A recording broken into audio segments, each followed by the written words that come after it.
everyone. Thank you for tuning in this evening for the event War Heroes from the Youth Perspective. I am the facilitator, and my name is Hatu Nai, pronouns are she, her, and hers.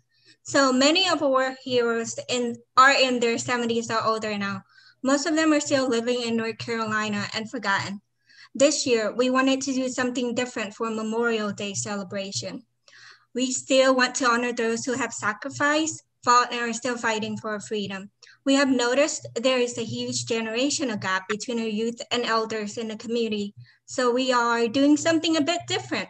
This time, we want to hear from our youth in the community about their heroes, their parents or their grandparents, and how their war heroes have impacted their lives. We have invited Melina, Nemi, and Lila for tonight's panel discussion on their own heroes. We want to address generational gaps, the untold stories from the youth perspective. We often hear war stories from our elders because that is their lived experience. They lived through the Vietnam War. Oral stories or histories is a common method to preserve cultures in the Monsignor community. So parents and or grandparents share and talk about what their lives were like during the Vietnam War to their children and grandchildren. Now we get to hear their children and grandchildren's side of their stories. We have the privilege to hear how these three panelists were heroes impacted their life. Now, let the panelists introduce themselves. Please state your name, pronouns, or anything you would like to share. Hey everyone, my name is Melina Kasor. My pronouns are she, hers, and hers, and I am currently a grad student at Duke University. Good evening, everyone. My name is Leila Nia Miles, but a lot of people just know me by my maiden name, Leila Nia. I am currently a FNP student at the University of North Carolina, and I am currently a nurse at Duke University. Thank you for the introduction. I'll jump straight to the questions. What year did your family come to America? My family was one of the first families to resettle here in North Carolina and in the U.S. We came here July 3rd, 1986. We were originally supposed to come Thanksgiving of 86, but because of my father's acute illness, he was battling stage 3, stage 4 colon cancer. We were evacuated immediately for his health. So my family, we came in July of 2002, and that was about like the later immigrants after what happened with the protests in Vietnam. Thank you. What are your reasons as to why you agreed to talk about your war heroes? My father left a huge legacy within the Montagnard community. Matter of fact, he was one of the co-founders for the Montagnard Dega Association. He was not just involved in human rights and humanity, but he was heavily involved also with Amnesty.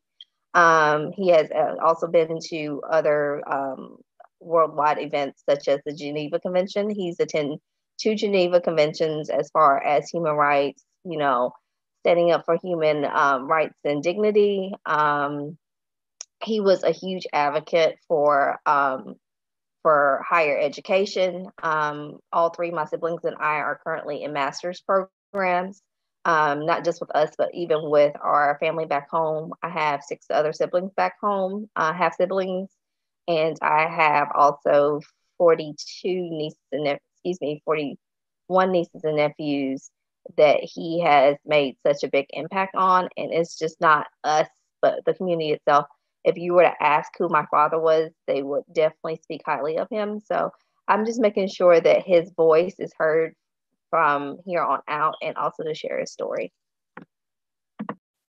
Yeah, and my grandfather, Brett Nye, he is still alive. He's 109 years old as of this year. He was also actively involved in Furlough, which is the civil rights movement that was created back in Vietnam. And I'm just trying to preserve a lot of his work that he's done for the community. Additionally, he obviously worked with the United States, but he was one of the men that kind of never really spoke out or anything. So for me, this is, even though he was actively involved, like he just never really talked about it. So for me, this is kind of sharing his voice for everyone else. How did you hear about your grandfather or your father's life experiences during the Vietnam War? Did they talk about it, or was it like a daily thing, like they would bring it up, and you know how MTD family are? Well, for me, my grandfather really didn't. It was very difficult for him to talk about it, considering, the killings and the trauma that he had to go through. He still hasn't really gone into the details of that. My mother, on the other hand, she would recount those experiences as well as my grandmother. But my grandfather himself did not like talking about it. He doesn't talk about it.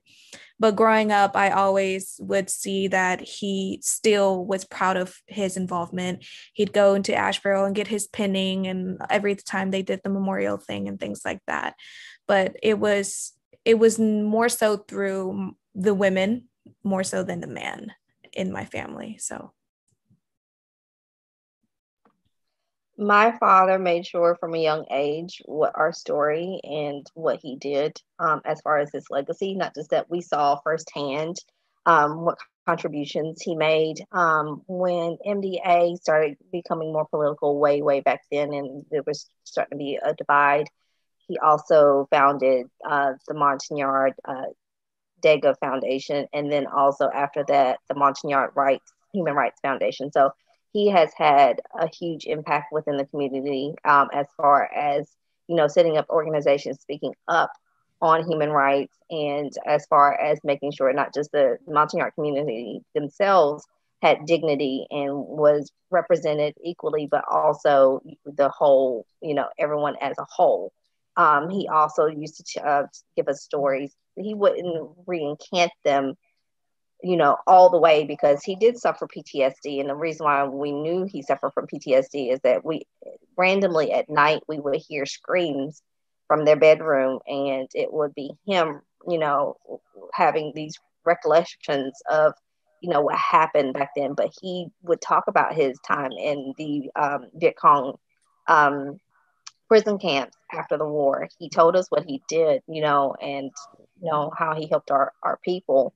Not just that, but we also saw firsthand, because he was also in the politics, and he would meet certain congressmen or certain senators and speak to them on human rights, and how, we as a population, we as the Montagnards need to be represented equally, separate from the Vietnamese themselves.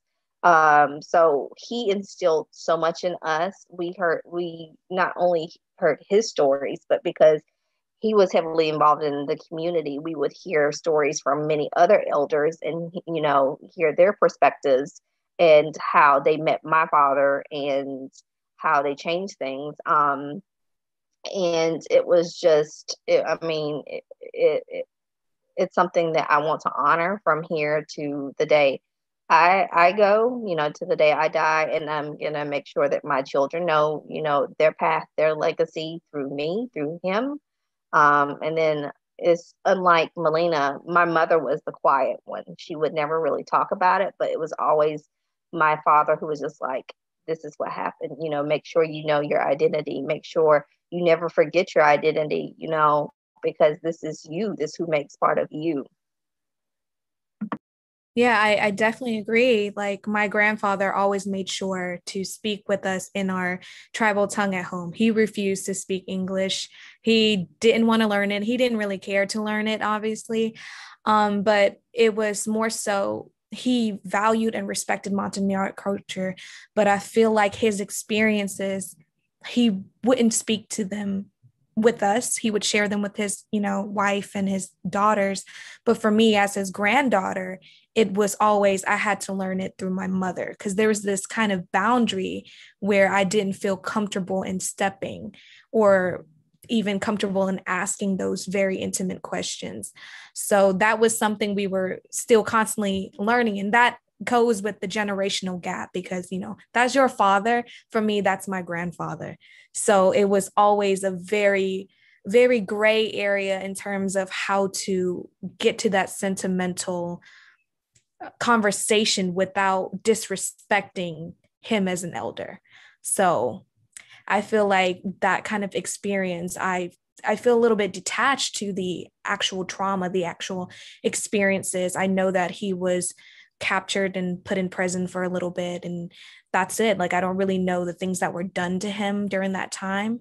I don't really know all of the experiences, besides that he navigated the jungles with the United States Army, and yeah, like just brief things, you know. And I feel like he's still alive right now, and I have that opportunity to develop that relationship, but still a part of me doesn't know how to tackle that, because it is a lot of trauma to unpack.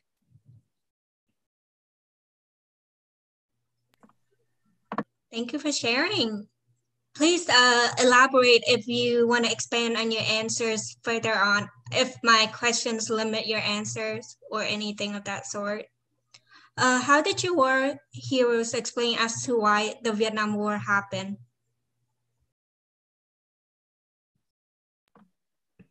My dad grew up during the French era. Well, he was born during the French era.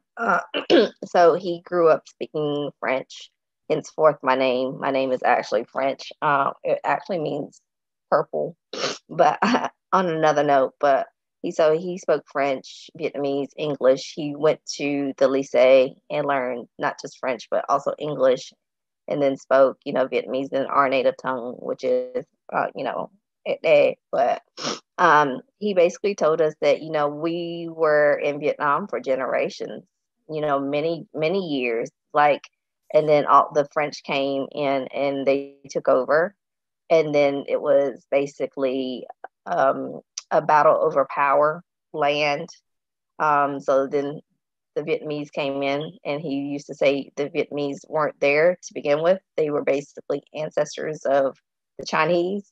They were taking over our land, and it was after the French War, the French Indochina War, that things started getting a little hostile, and it became more and more political over land. And that's how the Vietnam War started. At the time when it started, he was a young professor. He was a teacher for, the schools. And then he moved his way up. He became the superintendent for the whole Dalat system. And then kind of started helping with the war. He was like a translator. And he did many other things that he didn't really speak on. We just know what we know, and we just know what, other family members have told us. But that's what he's told us. Basically, it was just a fight for land and power. Yeah, agreed. My grandfather also grew up during the French, basically empowerment over there. And they actually took 2 or 3 of his elephants, which he grew up and raised with. And I just remember him saying, like, he ended up working under the French and learning to like ride horses and stuff like that. And for a little bit, he said that I think there was just this whole idea that the French was going to help us get our land back from the Vietnamese people. And then that also translated to the Vietnam War itself, because that's what the Americans also promised, right? So the entire time, it was just like Montagnard people just trying to preserve their culture and identity, not realizing they were being used, essentially. So I feel like that's exactly how our involvement came. And yeah, that's pretty much what I've learned from him. Thank you. What are your thoughts on generational traumas, like generational, intergeneration traumas? Like, I read that intergeneration trauma can be inherited. Do you feel like those past traumas that your war heroes were inflicted with affected you, like a generation later, in the ways of how you respond to stress, problem solving, and coping? I totally agree with that. My father was a prisoner for 2.5 years in the Viet Cong with their concentration camp. He used to tell us the things that they used to do to him, how they would treat him. And I didn't know what he meant over the years, or I didn't really understand until now, as a nurse, I can kind of reflect on some things and see how it affected him and how the PTSD definitely affected him, and how he suffered from a little bit of depression as well. So growing up, the way he used to discipline us was especially when we were really, really wrong, it seemed like very, what's the word, beyond brutal. It was like something that probably came out of a war, like a horror movie. I remember one time my brother defied him, and my dad didn't take it very well. So the way he punished him, basically got social services involved. Not just with my brother, but with us. We were investigated for a while, and we were actually put in foster care for 6 months. Um, the way my mother also deals with her trauma was inflicted on us. She was very cold to us. She didn't really know how to express her feelings truly. So I saw that growing up, and the way that I saw it basically with my first child, that's the way I kind of start kind of raising him. But it wasn't until my second born that I start realizing that I couldn't talk to my children a certain way. I couldn't interact with them a certain way. I had to be a little bit different as far as my parenting styles, especially my tone of voice, how I would just address them, usually because with our parents, they don't know how to get on our level to kind of explain things. They would just say, just listen to us. So with me, I really started noticing it with my second child, where I just had to kind of bring it to his level for him to understand, because children don't understand adults, and we have to be able to speak to them at a level where they understand. And with me, I've made a promise as far as even to my daughter that I wouldn't carry forth these traumas that they endured and that I endured. So I'm breaking the generational gaps and the curses, so to speak. It's like a curse, because it not just only started with our parents; it started with their parents and our great grandparents and further on. So for me, it's just like, even though they've seen certain things, they endured certain things, I still want to make sure that their legacy is carried forth, but I do want to do things differently as far as my three kids, and making sure and that, it's not instilled on them and they can openly come to me and talk to me about certain things. Because, like for instance, like my father's war stories and my mother's war stories, because my mother was really young when she left. She fled Vietnam. She was 16 when she left home, 16, 17. And she met my father in a refugee camp in Cambodia.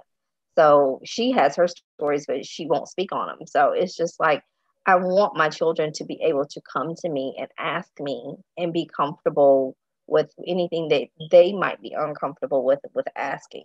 Because growing up, we were just told, don't ask, and they won't tell, they wouldn't share it. So I don't want my kids to feel like they can't come to me for anything, especially when it comes to trauma or to stress, how to deal with stress or how to deal with life. For instance, my oldest child is autistic.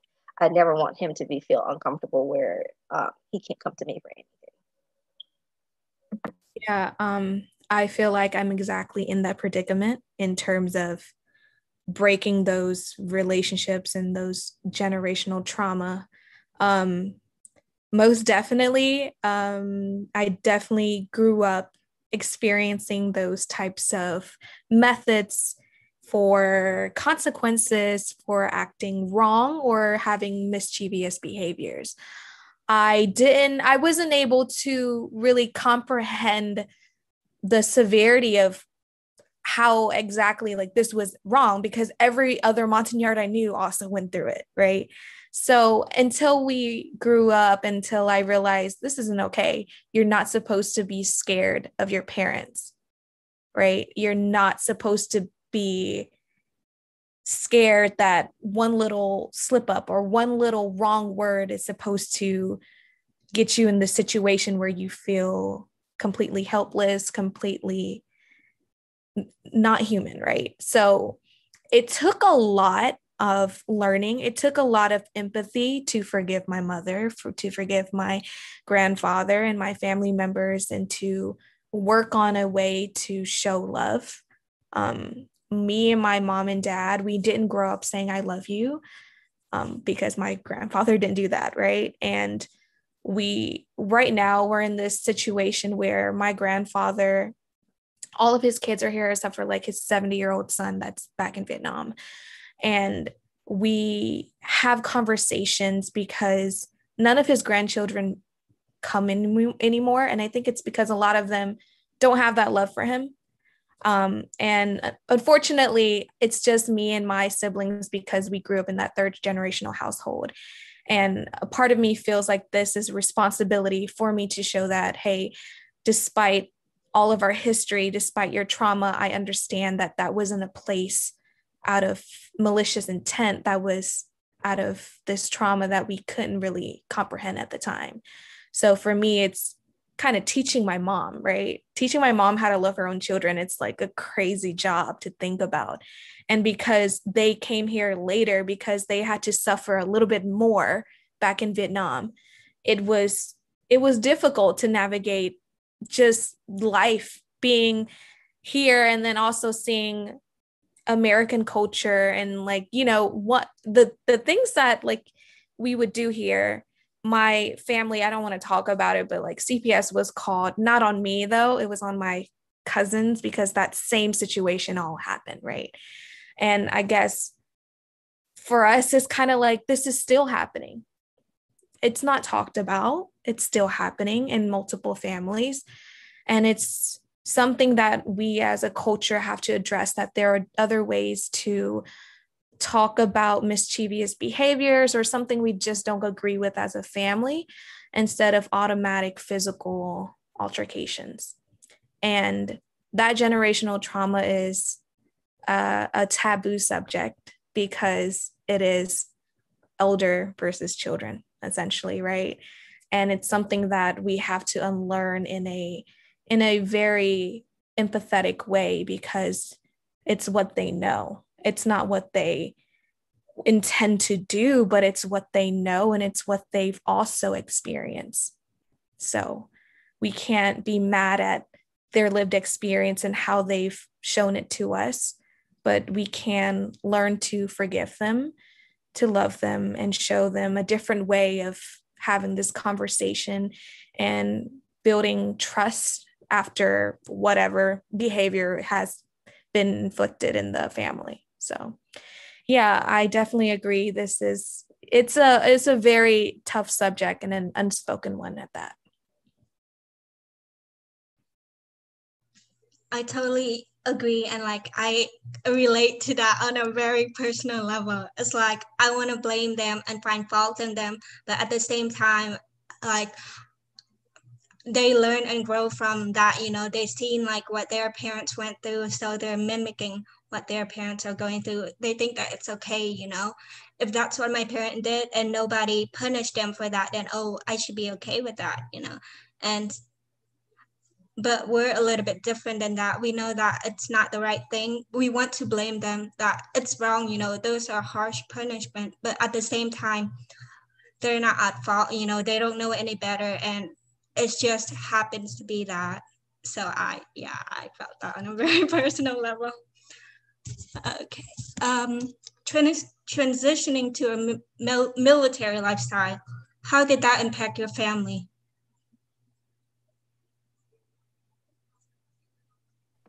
My father was not in the military. He was involved with the military. Like I said, he was a translator because of his language attributes.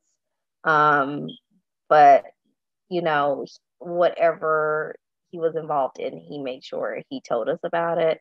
It was actually other family members that were in the military. For instance, his it's like his nieces. It's like kind of like his niece, her husband, who was like one of the generals in the Fuller Row. My father was also part of the Fuller Row, but he was like one of the generals of the Fuller Row. But he made sure the stories were told, like, this is the person who was the head of the Fuller Row. This is the second general. This is the commander. This is such and such. This is such and such. This is what we did for the United States as far as the military is concerned.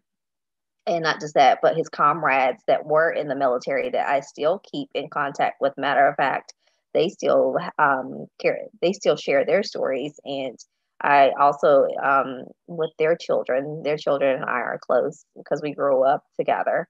So we make sure that their stories are heard, and to ensure that this next generation knows, their background, their stories, because this is part of them. This is part of their makeup. I feel like just the military history itself has impacted a lot of my siblings, my cousins, because my grandfather was involved. He was on the ground right in front of the American troops navigating those jungles, because he was one of the older gentlemen who knew the jungles well. And I feel like because of his lived experiences, that sternness, that strictness also translated to my brothers and my uncles and my father. And it took a while for them to really adjust to more of a loving character. That masculinity, it is a little toxic, but it was learned, and it was a surviving mechanism to instill that, hey, I'm a man and I'm still alive. I'm a Montagnard man and I'm still alive, right? So for them, it was to be able to basically portray this masculinity to everyone else, have this strictness, have this sternness, have this very, very military aesthetic. And I've noticed that with a lot of Montagnard men until more recently they've become a little bit more softer, because the men that were actively active during those times are getting older.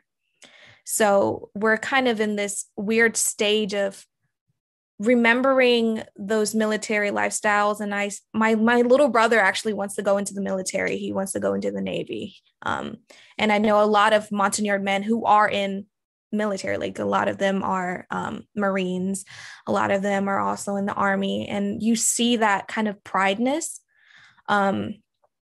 for those war heroes that we've had, and them wanting to also live up to those legacy. But at the same time, we also see that toxic masculinity within Montagnard men in not being able to show their emotions and their loving side. And I feel like that comes from a military kind of culture that has been instilled in them so they could survive in a new world, right? So, yeah. I had a little bit different experience as far as like emotions. My father was more the emotional person than my mother was. Actually, he was more involved. He was more involved with us. Actually, he would be the parent that was involved with not just our schooling, but just also with us. His other way of reprimanding us when we would get in trouble, or with him, besides physical violence, he would actually take the time to actually talk to us, and talk to us on and use life experiences, because for him, he lost his parents at a very young age. It was my great grandparents that raised my father, so it was just him and his sister. So his approach on things were a little different, because my grandparents really did use the physical violence part to really reprimand him. And also, when my father was 14, he went to go stay with actually a priest who helped raise him. So he was more loving. He showed it through the way he spoke to us as far as life lessons, even guiding us as far as our career paths. The reason why I chose nursing and medicine is because of him, because he knew I had a passion for the sciences, and he knew I was like a very caring person. So he would basically tailor whatever, we were interested in into our career path. And he would always say, you can always make the best out of a situation, no matter where you come from or whatnot. Even, even in the midst of after our, I hate to say it, it was a beating. It was a beating, he would still speak to us. And then the next day, if he was the one to drive us to school, he would still, talk to us in a way where we could kind of understand and see his perspective on things, or his enlightenment on the situation. But he was more of the very open person. He would actually say, I love you, actually really say, I love you, or my kapka, kapka na go, or my kapka which means, I love my children, or I love you.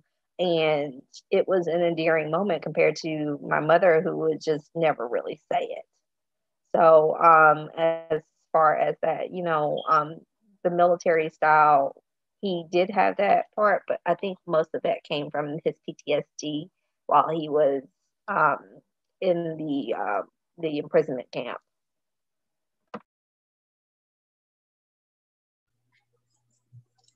So we have been focusing on the patrilineal side of the story. What do you have to say about your matrilineal side of the family during the war?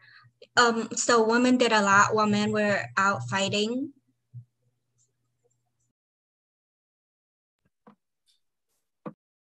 You can go if you want to. Let's see.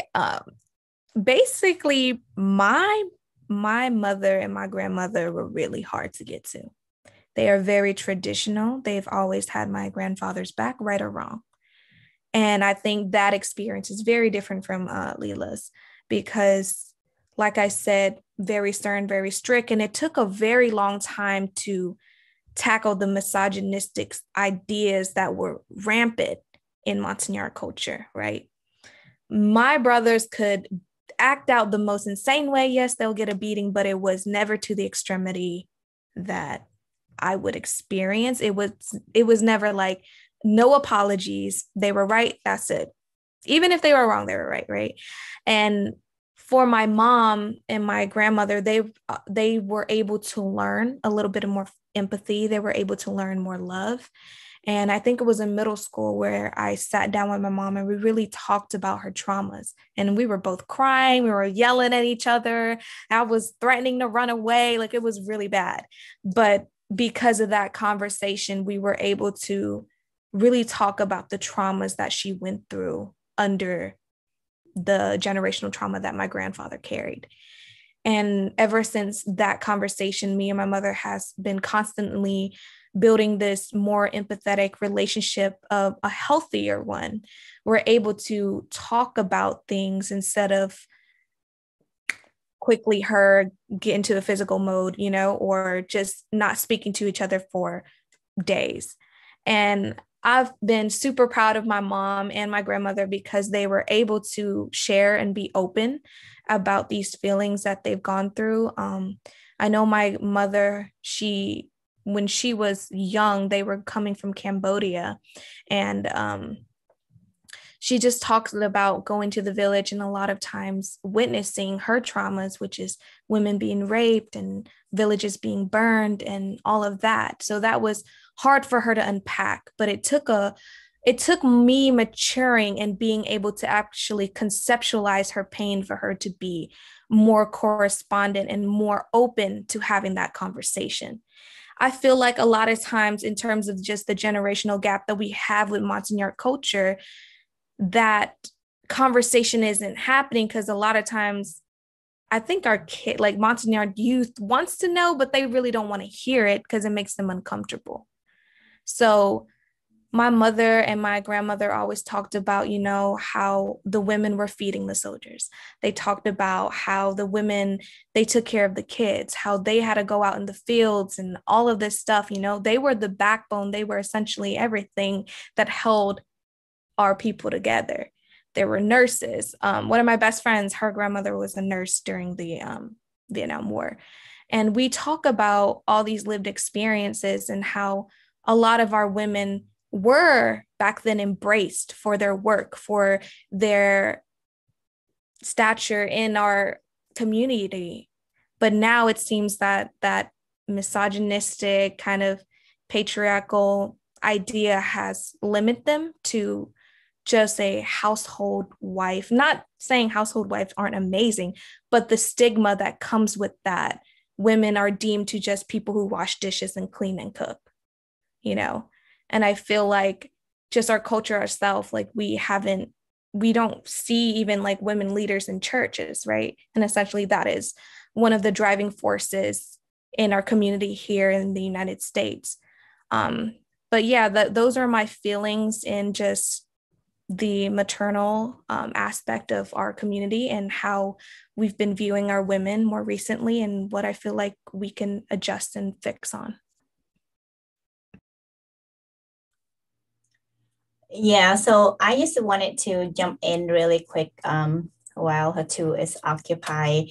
You know, I'm listening to you guys and I'm like, yeah, my mom did that or my dad did that, you know, as far as the women goes. You know, when my dad was a part of the war, she was at home raising the 5 kids. And then, you know, when my dad was arrested for being involved or for his part of being involved with the U.S. Special Forces, my mom's the one that's at home raising 5 children alone, have to find whatever she could to feed the kid. And then on top of that, every women that their husband was arrested have to go to work, mandatory working, tập đoàn, tập công, that's what my mom call it.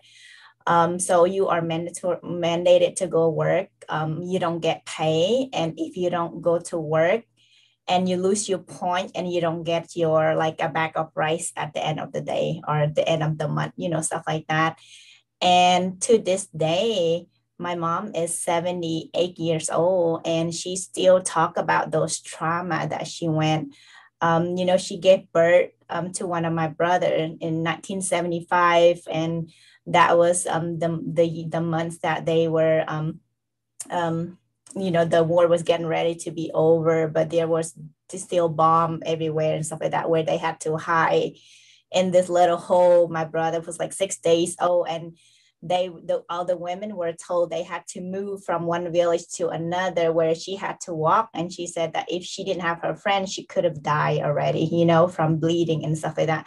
So all that trauma, even though now she's 78, it's still, you know, it still affected her. And then it passed down to us. Like, for example, right, I'm trying to clean her home and throw stuff away. And she said, well, you can't throw it away because, you know, back then, this is what I went through. We didn't have all this stuff. You know, you didn't see it. I felt, you know, I was poor. We didn't have clothes. We didn't have this, they have this. So it's really hard for her to let stuff go now. And then it, you know, it does like, then she's trying to explain to us about all that stuff. So it does pass down from, you know, generation to now is I'm the second in my family. But I just wanted to add that and give the mic back to her too. I just want to, absolutely though, Leanna, my grandmother has so many things. That is extremely true because she doesn't know how to let go of that. So she's in her 90s. And she says that, you know, she didn't have nothing. So for her to even have a clothing that she got from Goodwill, she will keep that even though it may have a hole in it. And for her, it's just this kind of attachment. And I feel like it's her way of coping, essentially, from the trauma that she's gone through previously. But I don't want to call her a hoarder, but essentially, you know, she definitely has a lot of stuff, like suitcase stacked of just a lot of traditional clothes, just random items that she's kept over the years and never let go of. That's how my grandma is too. I was going to say that. My mother is not like that. She's quick to throw stuff away. She tells me, So it's just like, if you don't need it anymore, throw it away. Why are you holding on to it? Why are you clinging to it? But with her, when the war came, she was only like 8, or somewhere between the age of 7 and 11. No, and then when the war ended, she was in her teenage years. So she has seen a lot.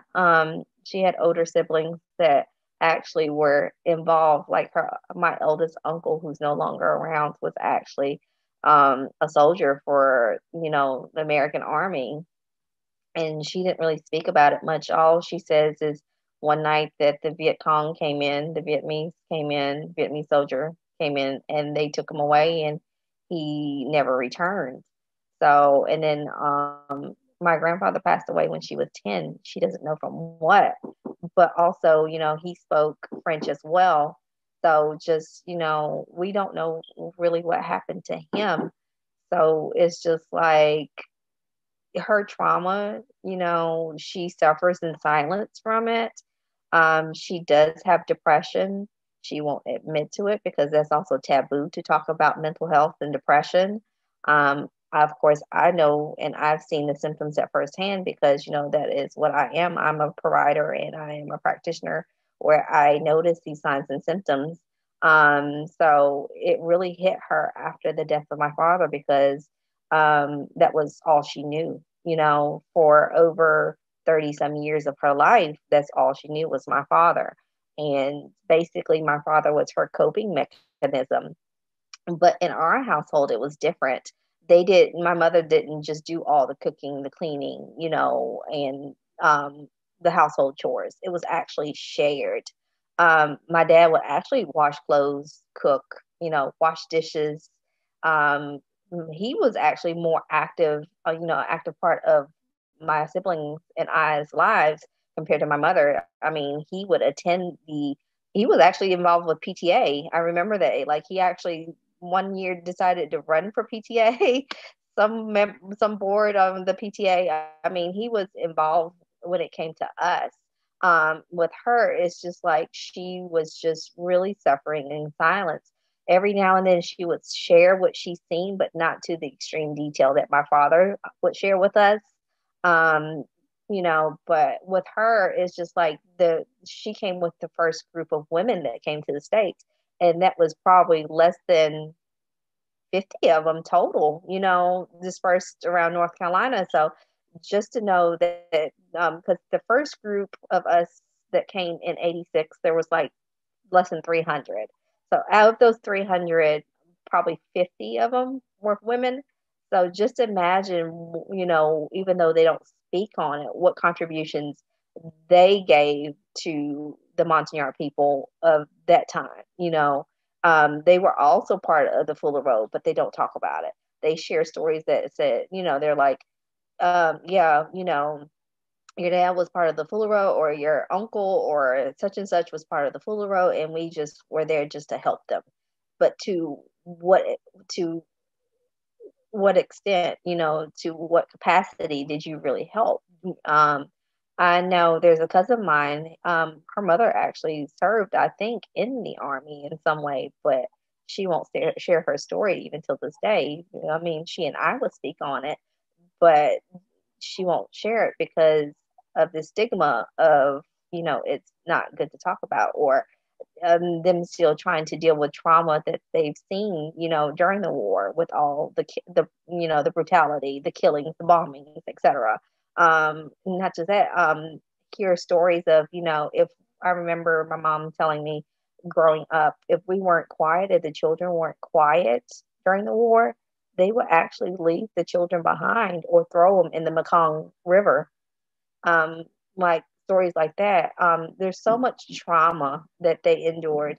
I actually didn't know my mother miscarried twice before me, while fleeing for her safety, her and my father's safety during the war. It wasn't until my father's death that, my great uncle was like, oh, you're not the only child that they had. He's now with his other two kids, da, da, da. And I'm like looking at him like, what? And my mom's like, shh, you don't tell. But, you know, just dealing with traumas like that too, because she lost these two kids while fleeing the war, you know. So it's just right now just really breaking down the stigma and just, you know, trying to get them to be a little bit open. I mean, I'm like, my mother and I were really not that close. She's always been closer to my other two siblings. I've always been really close to my father because I knew how to get him to open up about certain things. And I am that child that says, no, you're going to tell me, we're going to talk about this. But with her, it's just like, she's not going to talk about it until she's really ready to talk about it. But even till this day, I mean, like in the 38 years that I've been alive, it's just like, it's still kind of hard to get her to open up about her story. So hopefully soon, you know, as she's still trying to cope, because it's forever coping. Hopefully she'll open up, because even some things that just some simple things, I've noticed that it sparks her PTSD. For instance, driving across a bridge, she hates it. She absolutely hates driving across a bridge, and it just goes back to for me to question, like, what did you really see? What did you really do? Let me allow you, you know, let me help you so you can allow yourself to heal from this. So, you know, a lot of things are a lot to take in, a lot to try to bring up to deal with healing. But we've got to start somewhere. Thank you for sharing. Was there someone your war heroes often talk about during the war, like comrade, or just someone that was very influential to them? For me, it was actually his the people that were in the Fullerot with him. So it was like the general, and then his other comrade that he kind of kind of grew apart from, who was Gokasur, who was, he's deceased now, who was over the Montagnard. I forgot the name of it, but he was in South Carolina. And Gokhasur's grandson actually was he wrote the book. I forgot. Nihra. What's his name, Liana? That was on Dorian. Was it Darian? Yeah. So yes. He talks about Gokasur a lot. He talks about Nairong a lot. He actually talks about Ramadak, which is Nemi's grandfather. So I grew up with these people. I got to hear some of their stories and their perspectives, but it was just not one person. I knew who the key players were in the Fullerot. And he made sure that I got to know them. So the fact that I got to hear some of their stories, Melina, I don't think I got to hear your grandfather's story, but like I said, my father was heavily known within the community. So those that knew him would share their stories with me, and I hold their stories dear to my heart. And, you know, I'm glad I'm able to pass that along as well. Yeah. So my grandfather Ibretnia, he talked about a bunch of people, and they used to come and visit him when I was younger, and he would go and visit them, and they would ride up to DC every so often when they did their little protests for our human rights and stuff. But I was too young to really remember them. I know some of them passed away and he went to their funerals and things like that. He always talked about the special force guy that he was under, which was Carl Reagan. So I just remember very vaguely, but he definitely talked about them with my father and my mother, so they know more details in terms of who he worked with, essentially. But I think at the end of his life, like right now, the only person he really cares about is my grandmother, because he did suffer from a stroke when he was like 102. And ever since then, it was just been hard for him to obviously move and travel and see other people. So I don't know. I feel like a part of him is losing those connections. He doesn't even know if some of them are still alive or not. He can't see. He's blind now. So it's kind of, those stories I don't know, but my mother would know, and she isn't here really to tell them. But yeah, I know that he was very proud of them. And when he would see them and when they would come and visit him, he would always his face would be brightened. He'd look completely different, like almost young again, to speak with them and have that camaraderie that we obviously don't know how far and intense and in that intimate relationship that they did carry. Thank you all for sharing. That's all the questions I have for tonight. But before we open the floor to Q&A, Melina has something important to share with us regarding her grandfather's fundraiser. The floor is yours, Melina. So my grandfather, as you know, he's 109 and he's blind and he's a stroke survivor. And right now we're kind of just waiting to see what's going to happen. I've been in recent contact with the special forces, and they said they would get their color guards to give him essentially a military burial and all of that. But because my grandfather, his dying wish is to be buried back at home with his mother, but that's very costly, and I don't think his body over there would be protected. It would most definitely be desoiled, and no one would be able to attend it. So right now I started a GoFundMe because we partnered with Colonial Gardens to hopefully raise his burial service. So we talked with them, and they said that it's much more cheaper to start buying the land now than it is to do it later. And this land cost is for both him and my grandmother because that's the only people they have here. And we wanted to be able to accommodate for both of them because obviously Montagnard men don't get veterans compensation or anything like that here. He doesn't want to be buried in Asheboro. We've already talked to him about it because it's far and none of his children live near there. And unfortunately, if we were to bury him there, no one would visit. So the place that we decided to bury him is right off the highway, and it's in the middle of where all of his kids live. So that number that we posted for the GoFundMe is actually just for the land and the plaque or whatever it's called. It doesn't include the casket. So the casket we are actually trying to fund for ourselves and talk with our family members, but it's very difficult because of the estranged relationship that we have right now. And my mother is kind of the sole keeper of my grandfather. She's his medical proxy. I'm her medical proxy. So I kind of oversee everything. And I don't want her to dig out of her life savings, which is very little at this point because, due to the circumstances that Montagnard people face. So we're just trying to seek any types of funding or if anyone wants to help right now. But it is started. I mean, I feel like more people will end up donating once he actually passes, but it is up because my mother's kind of working to make payments towards that. So it's not so expensive. It'll be like $5,000 more if they were to do it after he passes away. And that would be even a larger expense on our family. So, yeah.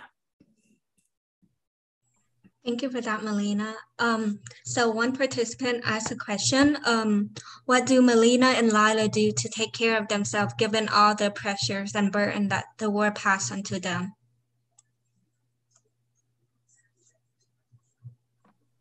I do a lot of self-care, which a lot of people think that I'm selfish over, but self-care is self-love.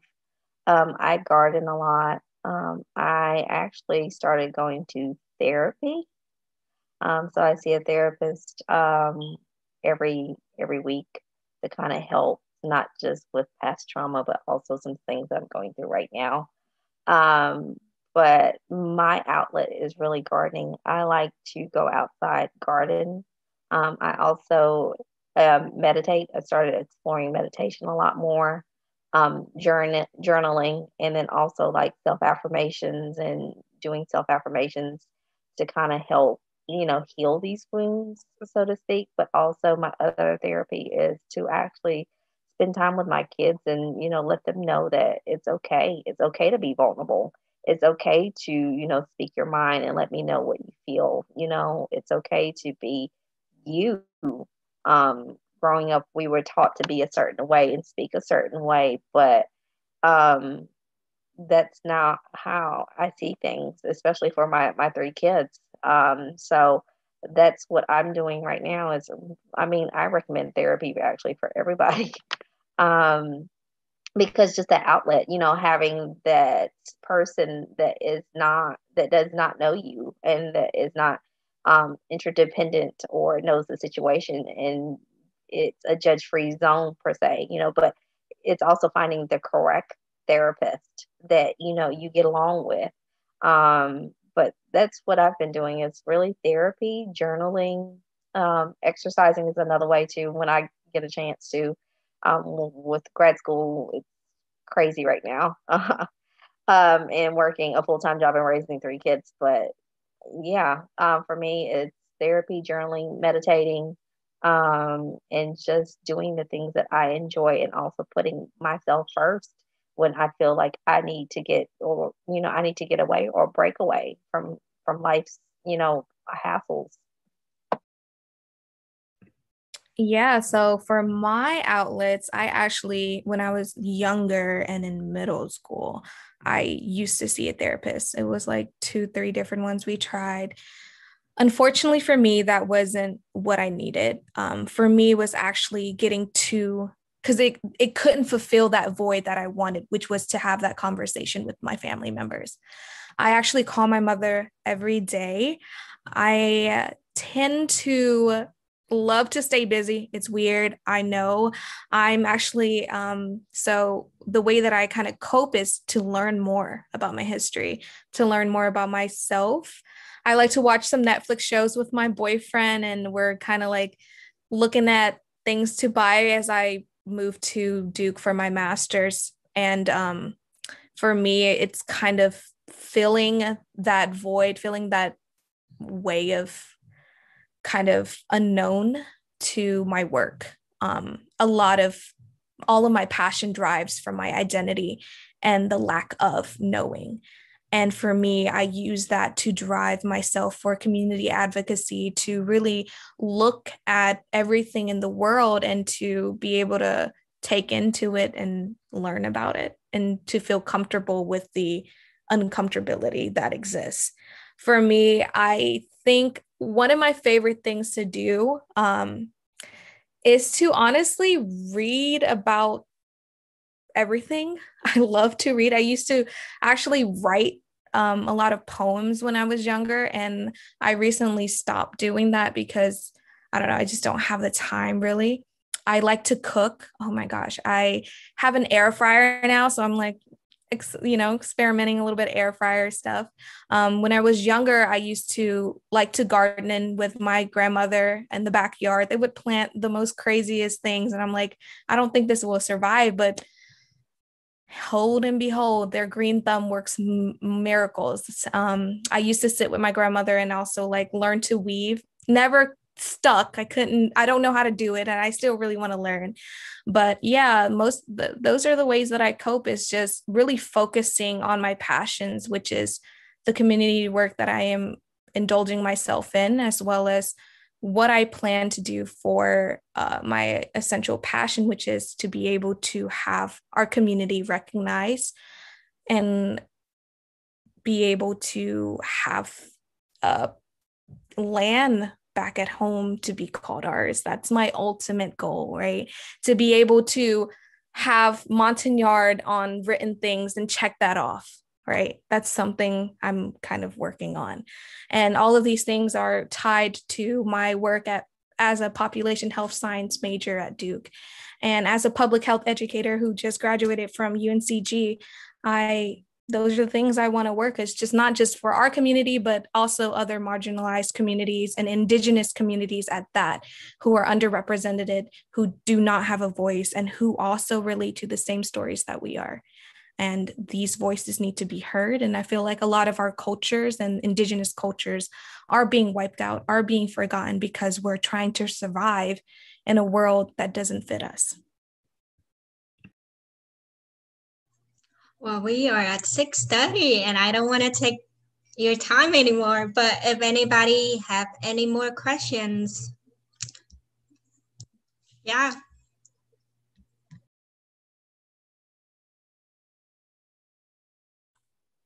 I just wanted to say thank you to Lila and Melina for sharing. A lot of people, out there in our community who are our age or younger can also relate to either some of the trauma that they're going through that passed down from their parents or grandparents. And I would also like to encourage our young people to ask questions. We have that generation gap where we don't communicate, we're not talking, especially now. A lot of our young people have that language barrier where, they don't speak the native tongues that our parents or grandparents speak.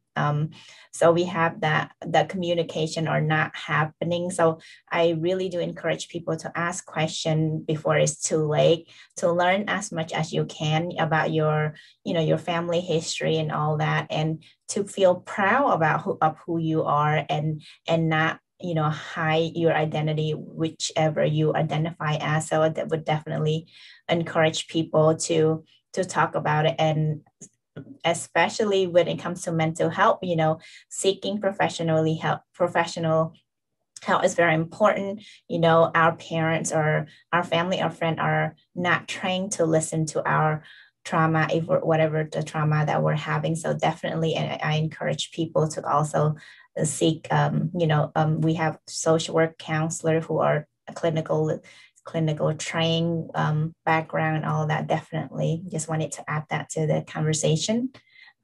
Too, if you want to go ahead and close it out. Can I add one last thing just for the youth that is watching, from youth to youth, from young person to young person? I feel like a lot of us are trying to survive, to fit in, to basically make the most that we can within ourselves and our families, solely just our family. And I feel like a lot of y'all need to seek that uncomfortable place that you're not looking, to seek your identity, to seek those unanswered questions that is burying in the back of your minds because you want it answered, but you just don't know how to find it. And I feel like a lot of those answers resides right in your community. It's just being able to build that relationship and to be okay with your identity. You are indeed Montagnard, and your blood says you are Montagnard, and there is no way running away from that. And I feel like that is the first step for all Montagnard people who are living in the United States or even living in Vietnam, is that it is okay to be us. As much trauma, as much oppression that we have gone through, it is okay to be Chirai, Rde, Penong, Panar, Kahal, all of it, and to embrace that identity, because our grandfathers, our fathers, our uncles, our aunts fought for that. So we can say that we are who we are. So that's kind of the last bit I want to just tell everybody else.